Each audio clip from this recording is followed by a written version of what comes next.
नमस्कार, मी मृणाली पिळणकर. LS मराठीच्या बुलेटिनमध्ये तुम्हा सर्वांचं स्वागत. बुलेटिनच्या सुरुवातीला पाहूयात महत्त्वाच्या हेडलाईन्स. पुण्यातील राहुल गांधींच्या छात्रों की गूंज कार्यक्रमावर देवेंद्र फडणवीसांची प्रतिक्रिया. काँग्रेस नेत्यांच्या महाविद्यालयातील मुलांशीच राहुल गांधी संवाद साधणार, फडणवीसांचा मोठा आरोप. संजय राऊत यांचा नरेंद्र मोदींवर हल्लाबोल. पंतप्रधान नरेंद्र मोदींचा हा पंतप्रधान म्हणून शेवटचा वाढदिवस असेल, त्यानंतर ते पंतप्रधान राहणार नाहीत, राऊतांचा मोठा दावा. माजी पंतप्रधान राजीव गांधींच्या जयंतीनिमित्त काँग्रेस नेत्यांची वीरभूमी येथे उपस्थिती. राहुल गांधी, मल्लिकार्जुन खरगे, सोनिया गांधी आणि प्रियंका गांधींनी पुष्पार्पण करून वाहिली श्रद्धांजली. उच्च शिक्षण घेणाऱ्या विद्यार्थिनींना आता पॉकेट मनी मिळण्याची शक्यता. चंद्रकांत पाटील यांच्या खात्याकडून महिन्याला 2000 देण्याबाबत विचार सुरू. मराठी भाषेच्या वापरावरून पुन्हा एकदा कॅब चालक आणि प्रवाशांमध्ये वाद. मराठीत OTP सांगितल्यानं कॅब चालक संतापला. घटनेचा व्हिडिओ सोशल मीडियावर व्हायरल. पुण्यात गांजा विरोधात मोठी कारवाई. अँटी नार्कोटिक्स टास्क फोर्सनं कोंढवा परिसरात अंमली पदार्थ विक्री करणाऱ्या आरोपीला केली अटक. गांजा खरेदीसाठी आलेले 30 जण ताब्यात. बातम्या पाहूयात विस्तारानं. पहिली बातमी आहे खासदार संजय राऊत यांनी केलेल्या टीकेची. मोदींचा हा पंतप्रधान म्हणून शेवटचा वाढदिवस आहे, त्यानंतर ते पंतप्रधान राहणार नाहीत असा दावा संजय राऊत यांनी केलाय. 17 सप्टेंबर नंतर कळेल की मोदींचं काय होईल असं राऊत म्हणतायत. अमित शाह कधीच पंतप्रधान होणार नाहीत असं देखील राऊतांनी म्हटलंय. याचबरोबर त्यांनी जुन्नरमधील अत्याचार घटनेवर देखील प्रतिक्रिया दिली आहे. जुन्नरमध्ये अजूनही संतप्त वातावरण आहे. इतर विषयावर बोलता मग मुलींवरील अत्याचारावर पण बोला असं संजय राऊत यांनी म्हटलंय आणि यावरूनच त्यांनी महायुतीवर हल्लाबोल केलाय. गेले काही महिने मी हे सांगतोय की हे महाशय जे आहेत प्रधानमंत्री सध्या, ते त्यांची टर्म पूर्ण करत नाही आहेत. त्यांना अत्यंत वाईट परिस्थितीत हे पद सोडावं लागतंय. तुम्हाला 17 सप्टेंबर नंतर या गोष्टीचा उलगडा होईल. 17 सप्टेंबर त्यांचा वाढदिवस आहे. काय खूप अभ्यास करून इथे उभं राहावं लागतं आम्हाला. नाही 17 सप्टेंबर नंतर असं काय होईल ते कळेल. 17 सप्टेंबरला त्यांचा वाढदिवस आहे. वाढदिवस त्यांचा प्रधानमंत्री म्हणून जो शेवटचा वाढदिवस असेल तो त्याने अंदाज साजरा करावा. त्यांच्या भक्तांनी नाचावं, अंधभक्तांनी उड्या माराव्यात, गाणं बिणं गावं, पार्ट्या कराव्यात रात्री. नंतर पुढल्या त्याने प्रसंगाला सामोरं जावं. अमित शाह कधीच प्रधानमंत्री होणार नाही. ज्या मुलींवरती, कोवळ्या मुलींवर 9 वर्षाच्या 10 वर्षाच्या तुमच्याच राज्यात ज्या पद्धतीनं अत्याचार सुरू आहे, तुम्हाला सरकारच्या वहिनी साहेबांना वेदना होत नाहीत का? तुम्ही इतर सगळ्या विषयावर पोपटपंची करता. मी महाराष्ट्रातच राहीन, मी दिल्लीत जाणार नाही, यावर तुम्ही मत व्यक्त करता. शिवसेनेवर मत व्यक्त करता. सुप्रीम कोर्टात शिवसेनेच्या बाबतीत काय निकाल लागणार हे तुम्ही बेशक ठोकून देता. पण या महाराष्ट्रात सातत्यानं कोवळ्या मुलींवर अत्याचार होत आहेत. कोवळ्या मुली सर्पदंशानं मरतायत, आत्महत्या करतायत. त्यावर या राज्याचे मुख्यमंत्री, या राज्याच्या महिला उपमुख्यमंत्री, या राज्याचे डुप्लिकेट उपमुख्यमंत्री, ज्यांचं आता जाणारं उपमुख्यमंत्री पद, त्यांना कधीतरी बोलावं असं वाटतं का? मुख्यमंत्री देवेंद्र फडणवीस यांनी काँग्रेसवर टीका केली आहे. काँग्रेस मानसिक गुलामीत असल्याची टीका फडणवीसांकडून करण्यात आली आहे. काँग्रेसनं वंदे मातरम संदर्भात घेतलेला निर्णय हा संविधान विरोधी असल्याचा आरोप फडणवीस यांनी केलाय. राहुल गांधी यांच्या कार्यक्रमावरूनही त्यांनी काँग्रेसवर निशाणा साधलाय. वंदे मातरमच्या संदर्भातील काँग्रेसच्या भूमिकेवर मुख्यमंत्री फडणवीस यांनी जोरदार टीका केली आहे. काँग्रेस अजूनही मानसिक गुलामीतून बाहेर आलेली नाहीये. काँग्रेसनं घेतलेला निर्णय हा संविधानाच्या भावनेविरोधात असल्याचा दावा फडणवीसांनी केलाय. राहुल गांधी यांच्या कार्यक्रमाच्या पार्श्वभूमीवर फडणवीस यांनी काँग्रेसच्या भूमिकेवर प्रश्न उपस्थित केले आहेत. ये संविधान विरोधी इस प्रकार का निर्णय है। इसका कारण अब भारत में अंग्रेजों का राज नहीं है और भारत में स्वतंत्र भारत के संसद ने जो निर्णय लिया वो निर्णय संवैधानिक होता है और स्वतंत्र भारत के जो हमारी पार्लियामेंट है उसने लिए हुए निर्णय को हम नहीं मानेंगे, गुलामी की परंपरा को कायम रखेंगे। हम हमेशा कहते थे ये मानसिक गुलाम है, इन्होंने अपनी मानसिक गुलामी और संविधान की खिलाफत, ये दोनों चीजें इससे हमारे सामने प्रस्थापित होगी। मुंबईत मनसे विद्यार्थी सेना आणि अखिल भारतीय विद्यार्थी परिषद अर्थात एबीव्हीपीच्या कार्यकर्त्यांमध्ये वाद झाला होता। नोंदणी मोहीम राबवत असताना जागेवरून हा वाद झाल्याची माहिती आहे। यानंतर मनसे नेते अमित ठाकरे यांनी एबीव्हीपीच्या कार्यकर्त्यांना थेट इशारा दिलाय। मुलींवर हात टाकला तर आम्ही मारणार असा इशारा अमित ठाकरे यांनी दिलाय। नोंदणी मोहिमेदरम्यान झालेल्या वादानंतर दोन्ही संघटनांच्या कार्यकर्त्यांमध्ये खडाजंगी झाली। या घटनेनंतर परिसरात काही काळ तणावाचं वातावरण निर्माण झालं होतं। दरम्यान या प्रकरणावरून राजकीय वातावरण तापलंय।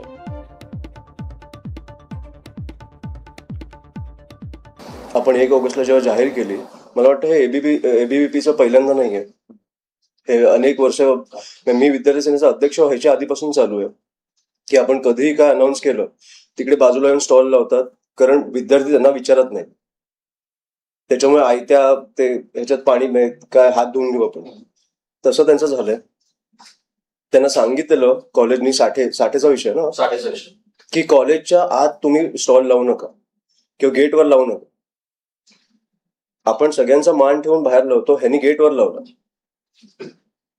प्लस मुलींना हात लावला, मुलींना हात धरून कुठेतरी घेऊन चाललेलं हे मला तिकडनं कळलं। तुम्ही मुलींचा हात धरल्यावर आम्ही मारणार। नारायण राणे यांचं नाव खासदारकीसाठी सुचवल्यामुळे आपल्याला मंत्रिपद मिळालं नाही असा दावा शिवसेनेचे आमदार आणि माजी मंत्री दीपक केसरकर यांनी केलाय। एवढंच नाही तर मंत्रिपद मिळणार नसल्याच्या धमक्या इच्छुक उमेदवारांकडून आल्याचंही केसरकर यांनी म्हटलंय। सावंतवाडीतील एका कार्यक्रमात उदय सामंत उपस्थित असताना दीपक केसरकर यांनी हे वक्तव्य केलं। रत्नागिरी सिंधुदुर्ग लोकसभा मतदारसंघातून महायुतीकडून खासदारकीसाठी इच्छुक असलेल्या उमेदवारांनी आपल्याला धमक्या दिल्याचा दावा केसरकरांनी केलाय। लोकसभा निवडणुकीच्या वेळी सामंत यांचे बंधू किरण सामंत हे देखील या मतदारसंघातून इच्छुक होते। त्यामुळे केसरकरांच्या या वक्तव्याचा नेमका रोख कोणाकडे आहे याची राजकीय वर्तुळात चर्चा सुरू झाली आहे। सांगतो की मी अनेक लोकांना सांगितलेलं नाहीये की राणे साहेबांना ज्या वेळेला मी तिकिटासाठी सगळ्यात अगोदर आवाज मी उठवलाच आहे। निलेशजी, मी सगळ्यात अगोदर आवाज उठवला की राणे साहेबांनी खासदारकीला उभं राहावं। तोपर्यंत राणे साहेबांचं ठरलेलं सुद्धा नव्हतं, परंतु जे लोक इतर इच्छुक होते त्यांनी मला शेवटी धमकी दिली। आता माझ्याकडे ते व्हॉट्सअप माझं डिलीट झालं की तुम्ही याच्यानंतर मंत्री असणार नाही कारण तुम्ही राणे साहेबांचं नाव सुचवलं। आता बातमी आहे अजित पवार यांच्या अपघातासंदर्भात इस्कॉन अध्यक्षांनी केलेल्या वक्तव्याची। दिवंगत उपमुख्यमंत्री अजित पवार यांच्या अपघाती निधनाबाबत इस्कॉन अध्यक्ष डॉक्टर सूरदासजी यांनी केलेल्या वक्तव्याची सध्या चर्चा सुरू आहे। श्रीमद भागवतम वाचलं असतं तर अपघाती मृत्यू झाला नसता असं वादग्रस्त वक्तव्य इस्कॉन अध्यक्ष डॉक्टर सूरदास यांनी केले। मागील आषाढी एकादशीला डॉक्टर सूरदास यांनी अजित पवारांना श्रीमद भागवतम ग्रंथ भेट दिला होता। हा ग्रंथ आवर्जून वाचावा असा संदेशही त्यांनी दिल्याचं सांगितलंय। मात्र अजित पवारांनी तो ग्रंथ वाचला नसल्याचा आपला विश्वास असल्याचं सूरदास यांनी म्हटलंय। श्रीमद भागवतम वाचल्यास अपघाती मृत्यू होत नाही असा विश्वास डॉक्टर सूरदास यांनी व्यक्त केलाय।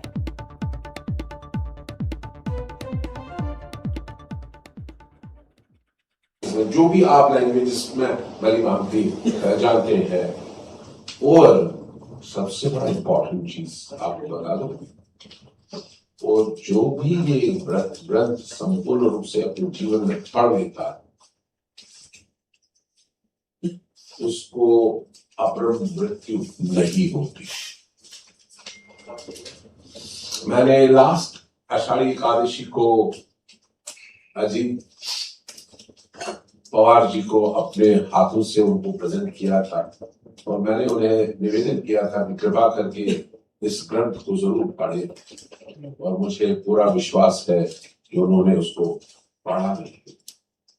तो जैसे भी जो हुआ वो अच्छा नहीं हुआ।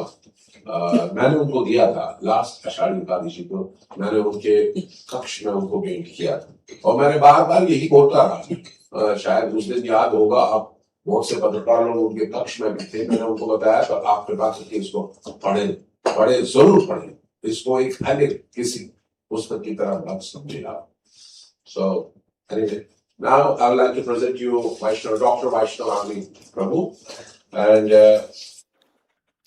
पुण्यातील कोंढवा परिसरात अंमली पदार्थ विरोधी पथकानं मोठी कारवाई केली आहे. गांजा विक्री करणाऱ्या दोघांना पोलिसांनी ताब्यात घेतलंय आणि त्यांच्याकडून सुमारे 2.5 किलो गांजा जप्त करण्यात आलाय.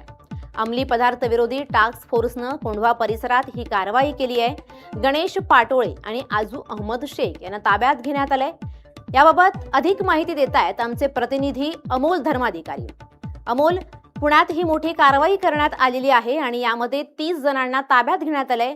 काय आहे नेमकं प्रकरण? अतिशय मोठी कारवाई अँटी नार्कोटिक्स विभागाकडून करण्यात आलेली आहे. काही वेळापूर्वीच ही कारवाई पुण्यातील कोंढवा भागामध्ये करण्यात आलेली आहे आणि आजही सर्च ऑपरेशन या ठिकाणी सुरू आहे. अँटी नार्कोटिक्स टास्क फोर्स यांच्याकडून ही कारवाई करण्यात आलेली आहे आणि सगळ्यात धक्कादायक म्हणजे सराईत अंमली पदार्थ विक्री करणारा जो गणेश पाटोळे आहे याला सुद्धा या ठिकाणी रंगेहात पोलिसांनी पकडलेला आहे आणि त्याच्याकडून जवळपास 2.5 किलो गांजा हा जप्त करण्यात आलेला आहे. याच दरम्यान या प्रकरणी गांजा खरेदी करण्यासाठी आलेल्या 30 लोकांना पोलिसांनी तिथं स्थानबद्ध केलेलं आहे. त्यांना ताब्यात घेतलेलं आहे आणि त्यांच्याकडे चौकशी आहे ती सध्या सुरू झालेली आहे. ताब्यात घेतलेल्यांकडे सखोल चौकशी केली जाते आणि आणखी कोण यामध्ये सहभागी आहे याचा सुद्धा तपास या पोलिसांकडून केला जात आहे. यामध्ये आपण पाहतो की आजू अहमद शेख आणि गणेश पाटोळे हे 2 प्रमुख आरोपी आहेत. यांना आता पोलिसांनी ताब्यात घेतलेलं आहे आणि चौकशी सध्या सुरू आहे. अजूनही या कोंढवा भागामध्ये पोलिसांची सर्च मोहीम आहे ती या ठिकाणी सुरू आहे आणि जवळपास 2.5 किलो गांजा या ठिकाणी जप्त करण्यात आलेला आहे. पुणे शहरात सातत्याने गांजा तस्करीच्या घटना किंवा गांजा विकण्याच्या ज्या घटना आहेत त्या सातत्याने समोर येताना पाहायला मिळतात. मात्र पहिल्यांदाच 2.5 किलो गांजा आहे तो अँटी नार्कोटिक्स विभागानं जप्त केलेला आहे आणि सध्या ही सर्च मोहीम पुण्यातल्या कोंढवा भागामध्ये सुरू आहे आणि 30 जणांना ताब्यात घेऊन त्यांची चौकशी सध्या सुरू झालेली आहे. धन्यवाद अमोल, तुम्ही दिलेल्या या माहिती. धाराशिव जिल्ह्यातील आश्रमशाळेतील विद्यार्थ्यांच्या हाल अपेष्टांचं विदारक वास्तव समोर आलंय. होर्टी येथील दिव्यांग अस्थिव्यंग निवासी शाळेतील हे चित्र पाहिलं तर विद्यार्थ्यांना नेमक्या कोणत्या परिस्थितीत शिक्षण घ्यावं लागतंय याचा अंदाज येतो. दिव्यांग विद्यार्थ्यांसाठी असलेल्या या निवासी शाळेत शिक्षणासोबतच सुरक्षित आणि योग्य वातावरण मिळणं अपेक्षित आहे. मात्र वर्गखोल्यांची ही अवस्था पाहता शाळा प्रशासन आणि संस्था चालक विद्यार्थ्यांच्या सुविधांकडे दुर्लक्ष करतंय का असा सवाल उपस्थित होतोय. याच परिस्थितीचा आढावा घेतलाय आमचे प्रतिनिधी वैभव पारवे यांनी.